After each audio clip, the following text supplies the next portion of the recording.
Hi అండి అందరికీ. నా స్టైల్లో మటన్ కర్రీ అయితే నేను ఇలా చేస్తానండి.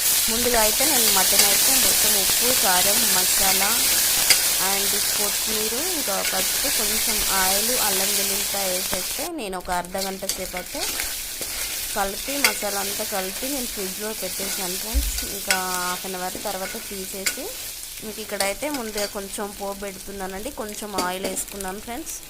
ఇంకా అందులో ఆనియన్ వేసాను, పచ్చిమిర్చి, పుదీనా ఫ్రై అయిపోయిన తర్వాత నేనైతే ఇక్కడ కలిపి పెట్టుకున్న మటన్ అయితే వేసాను ఫ్రెండ్స్. ఇంకా ఈ ఆయిల్లో మొత్తం మటన్ అంతా మగ్గేంత వరకు మనం మంచిగా మగ్గించుకోవాలండి. మటన్ అయితే చాలా లైట్గా ఉంది ఫ్రెండ్స్, నాకైతే తొందరగా ఉడికిపోయిందండి. ఇంకా మా ఆయనకు చాలా ఇష్టం ఫ్రెండ్స్ మటన్ అంటే. ఇంకా ఉప్పు కారం అన్నీ నేనైతే అక్కడే కలిపేసుకున్నానండి. మళ్ళీ ఇక్కడ ఏమి వేయలేదు. నేను కలిపి పెట్టుకున్నప్పుడే మంచిగా మసాలాలతో సహా ఉప్పు కారం అయితే సరిపడా వేసుకున్నానండి. ఈ గ్రేవీ వచ్చేసి అయితే పచ్చి కొబ్బరి, గసగసాలు, లవంగం, ఇలాచి, చెక్క, సాజీరా, ఇంకొకట పెద్ద టమాటా ఫ్రెండ్స్ అంతే.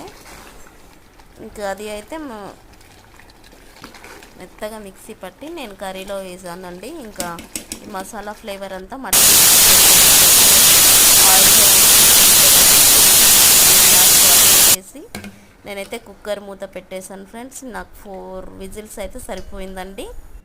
ఇంకా చాలా మెత్తగా మంచిగా ఉడికిందండి మటన్ అయితే. తర్వాత నేను ఇక్కడ కుక్కర్ నుంచి వేరు చేసి నేను వేరే గిన్నెలో అయితే వేస్తున్నాను ఫ్రెండ్స్. థిక్ గ్రేవీతోని మటన్ అయితే చాలా చాలా టేస్టీగా ఉంది ఫ్రెండ్స్. నేను కూడా కొంచెం వేసుకొని టేస్ట్ చేశాను. అంతగా నచ్చదు ఫ్రెండ్స్, నాకైతే ఎక్కువ తినను, జస్ట్ ఏదో గ్రేవీ అలా.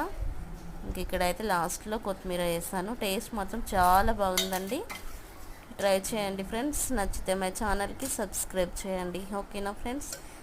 అందరికీ బాయ్ అండి. అందరి ఇంట్లో సండే స్పెషల్ ఏంటి ఫ్రెండ్స్ కామెంట్లో చెప్పండి. బాయ్ అండి.